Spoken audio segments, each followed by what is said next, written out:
Hello मेरे प्यारे दोस्तों, तीसरा ओडीआई मैच भारत और इंग्लैंड के बीच जो कल अहमदाबाद नरेंद्र मोदी क्रिकेट स्टेडियम अहमदाबाद में खेला जाएगा, उसमें इंग्लैंड के कप्तान बटलर के गले में तलवार नहीं छुरी होगी।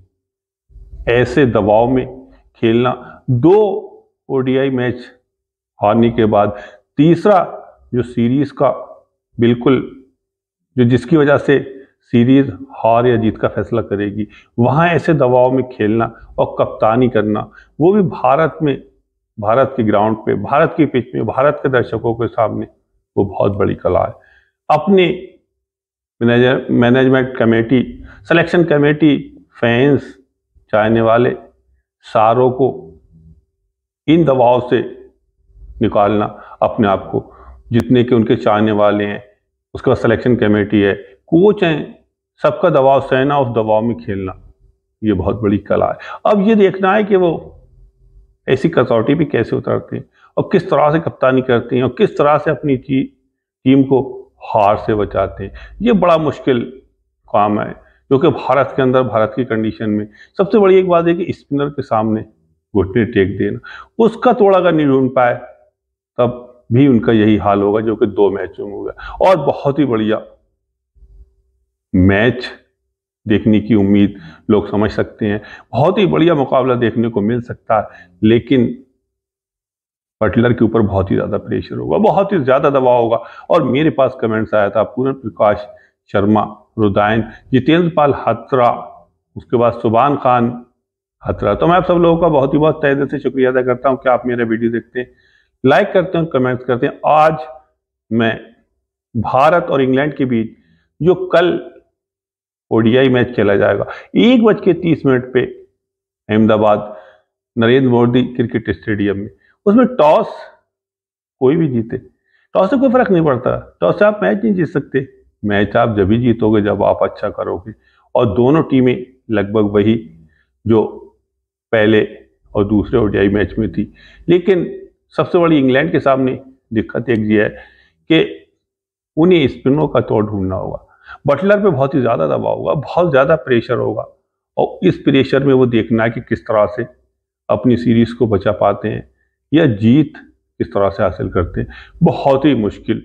टीम का सबसे बड़ा एक जो वीक जोन है वो स्पिन को ना खेलना। मेरी समझ में एक बात नहीं आती, आप आदिल रशीद को नहीं खेल रहे हो, अपने साकिब महमूद को नहीं खेल रहे हो, अपने स्पिनर को नहीं खेल रहे हो, आप फिर भारतीय स्पिनर को खेलने में क्या परेशानी है, वरुण चक्रवर्ती को खेलने में क्या परेशानी है, रवि बिश्नोई को खेलने में क्या परेशानी है, रविंद्र जडेजा को खेलने में क्या परेशानी है। जब अपने स्पिनर को खेल के आया और अपने फास्ट विकेट पे खेल के आया, जबकि फास्ट विकेट पे वो वहां से वो उस पे से वो टर्न निकाल ले रहे हैं, तो आपको और अच्छी तरह से खेलना चाहिए। लेकिन भारतीय स्पिनरों के सामने घुटने टेक देना, ये बहुत बड़ी इंग्लैंड की सबसे बड़ी कमजोरी है, जिसकी वजह से वो मैच हार की तरफ चले जाते हैं। स्पिनर आने के बाद ही वो घुटने टेक देते हैं, पूरा मैच 90% उनके पास होता है, लेकिन स्पिनरों के आते ही वो मैच भारत की तरफ आ जाता है। तो इस चीज को उन्हें तोड़ ढूंढना होगा, स्पिन को उन्हें सही तरह से खेलना होगा, स्पिन के अगेंस्ट उन्हें अपना हौसला, जज्बा,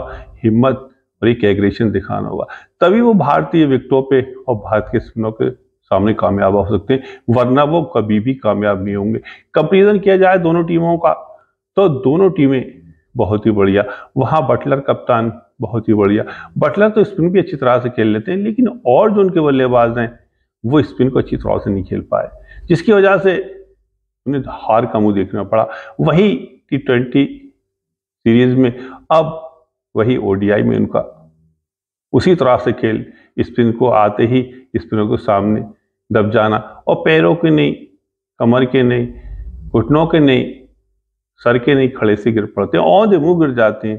तो इस चीज को उन्हें सही करना होगा, जिसके लिए अगर उन्हें अपनी हार से बचना है, उन्हें स्पिन को बहुत अच्छी तरह से खेलना होगा, स्पिन के लिए फुटवर्क अच्छा करना होगा, स्पिन को अटैक करके खेलना होगा, उनके लिए चहलकदमी करना होगी, और स्पिन के लिए स्पिन को हावी होकर खेलना पड़ेगा। जब तक आप उन पर हावी नहीं होगे तब तक आप स्पिन को अच्छी तरह से नहीं खेल पाओगे। आपका फुटवर्क बहुत अच्छा होना चाहिए, लेकिन ये चीज इंग्लैंड के इस बल्लेबाजों में देखने को नहीं मिली, जो कि भारतीय स्पिनरों को इस तरह से खेलते।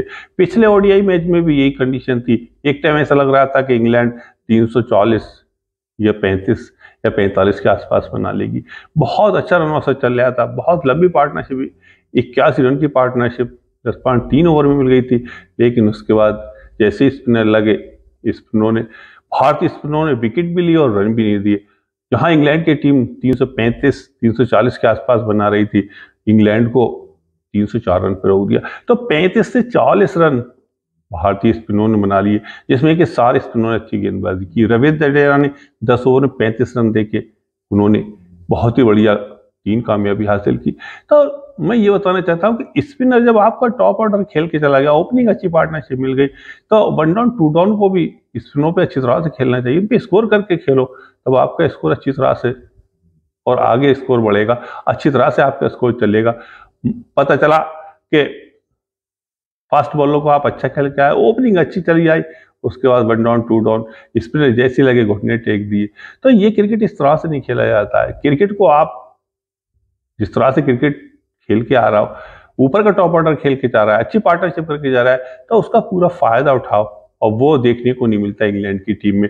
अब ये देखना है कि जो 335 से 340 रन बनते दूसरे ओडीआई में इंग्लैंड के, और वहीं इंग्लैंड की अच्छी बल्लेबाजी कर रहे थे बल्लेबाज, लेकिन जैसे स्पिनर लगे उन्होंने आते ही विकेट भी इंग्लैंड के आउट किए और उसके बाद उन्होंने रन भी रोक दिए। कम से कम उन्होंने 35 से 40 रन या 30 से 35 रन बचा दिए, जो इंग्लैंड की हार का कारण बना। वहीं इंग्लैंड का स्कोर 335 या 440 रन होता तो भारतीय टीम चाहे कितनी भी अच्छी पार्टनरशिप, रोहित शर्मा और 1 डाउन खेल के चले गए, 2 डाउन श्रेयस अय्यर, लेकिन उसके बाद जैसे भारत के 6 विकेट निकल गए थे, तो वहां 30 या 40 रन बहुत ही मुश्किल होते। तो वो 30 से 35 रन जो भारतीय स्पिनरों ने बचाए, वो भारत का टर्निंग पॉइंट थे, वो भारत की जीत का कारण थे, वो भारत की जीत की वजह और इंग्लैंड की हार की वजह थे, हार का कारण थे। तो इस चीज को उन्हें ढूंढना होगा, इस चीज को उन्हें तलाश करना होगा। अगर उन्होंने स्पिनरों का तोड़ नहीं ढूंढा और स्पिनरों को अच्छी तरह से नहीं खेले, स्पिनरों के सामने स्कोर नहीं किया, तब उनका जो पहले मैच में हाल हुआ वही दूसरे मैच में हुआ, तो वही तीसरे मैच में होगा। जैसे कि T20 में भी उनकी यही हालत थी, वही T20 में हुआ था।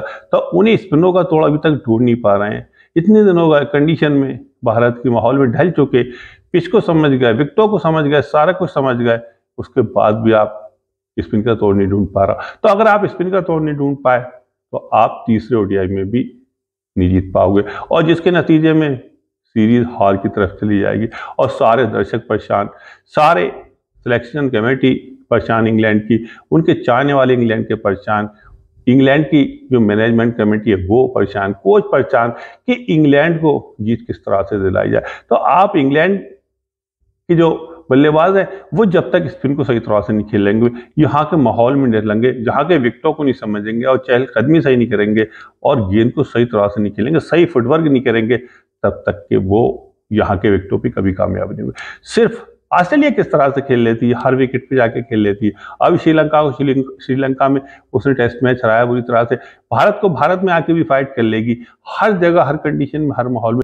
वो भी तो इंग्लिश टीम है, अंग्रेज टीम है, वो कैसे फाइट कर लेती है, वो कैसे खेलती है। तो आप भी इसी तरह से खेलो कि भारत को भारत में सही तरह से खेलो, भारत में जो कंडीशन है उस कंडीशन के हिसाब से खेलो, तभी आप कामयाब होगे, वरना भारत में कभी कामयाब नहीं होगे। और क्रिकेट अनिश्चितताओं का खेल, इसमें किसी का दावा नहीं, इसमें किसी का दावा नहीं, जो अच्छा खेलता है वही जीतता है। अभी तक भारत अच्छा खेली, दोनों ओडीआई में भारत जीती। अब कल का दिन और होगा, वो दिन अलग होगा। क्रिकेट का हर दिन अलग होता है, हर हीरो अलग होता है, हर मैच अलग होता है, और जो अच्छा खेलता है वही जीतता है। मैं अपनी वीडियो को यहीं पूरा करता हूं। जिन लोगों ने वीडियो को देखा, लाइक किया, कमेंट किया, मैं सबका तहे दिल से शुक्रिया अदा करता हूं और सबको खुशामदीद कहता हूं। आदाब।